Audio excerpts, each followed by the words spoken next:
নমস্কার বন্ধুরা, আমি এডিএন আর আপনারা দেখছেন এডিএন এডুকেশন। তো বন্ধুরা, ফাইনালি বয়কট পূর্ব পাকিস্তানিদের পিছনে গুজে দিয়ে ইউনূসের সরকার ভারতের ট্রান্সমিশন লাইনের মাধ্যমে ৫ বছরে নেপাল থেকে ৪০ মেগাওয়াট জলবিদ্যুৎ ক্রয় করার জন্য নেপালের সাথে চুক্তি করেছে। নেপাল ইলেকট্রিসিটি অথরিটি এনইএ জানিয়েছে, নেপাল প্রতি বছর ১৫ই জুন থেকে ১৫ই নভেম্বর পর্যন্ত, অর্থাৎ প্রতি বছর বর্ষাকালীন ৬ মাস করে ৫ বছরের জন্য বাংলাদেশের কাছে ৪০ মেগাওয়াট বিদ্যুৎ বিক্রি করবে। এই জলবিদ্যুতের জন্য পূর্ব পাকিস্তান নেপালকে প্রতি ইউনিট ৭ টাকা ৩২ পয়সা করে প্রতি বছর ৯.২ মিলিয়ন মার্কিন ডলার। এখন পূর্ব পাকিস্তান প্রতি ইউনিট ৭ টাকা ৩২ পয়সা করে নেপাল থেকে যে বিদ্যুৎ ক্রয় করেছে, সেই বিদ্যুৎ তো পূর্ব পাকিস্তানের পাঠাতে হবে। কিন্তু পূর্ব পাকিস্তান এবং নেপালের মধ্যে কোনো আন্তর্জাতিক সীমানা নেই। এই দুই দেশের মধ্যে রয়েছে ভারত, তাই নেপাল থেকে পূর্ব পাকিস্তানের বিদ্যুৎ পাঠাতে হলে ভারতের ট্রান্সমিশন লাইন এবং জমি ব্যবহার করতে হবে।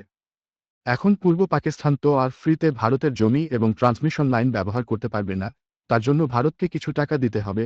ভারতের জমি এবং ট্রান্সমিশন লাইন ব্যবহার করার জন্য পূর্ব পাকিস্তান ভারতকে প্রতি ইউনিট ৮ টাকা ১৭ পয়সা করে প্রতি বছর ১৬০ মিলিয়ন টাকা দেবে, যার মধ্যে ট্রান্সমিশন লাইনের জন্য ১৪০ মিলিয়ন এবং জমি ব্যবহার করার জন্য ২০ মিলিয়ন।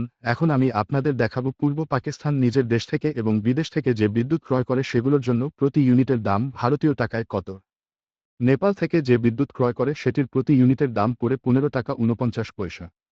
ভারতের আদানির কাছ থেকে ঝাড়খণ্ডের গোড্ডা প্ল্যান্ট যে বিদ্যুৎ ক্রয় করে সেটির প্রতি ইউনিটের দাম পড়ে ৯ টাকা ৮৫ পয়সা এবং নিজেদের পায়রা পাওয়ার প্ল্যান্ট এবং রামপাল পাওয়ার প্ল্যান্ট থেকে যে বিদ্যুৎ ক্রয় করে সেটির প্রতি ইউনিটের দাম পড়ে যথাক্রমে ১১ টাকা ২৫ পয়সা এবং ৯ টাকা ৯২ পয়সা।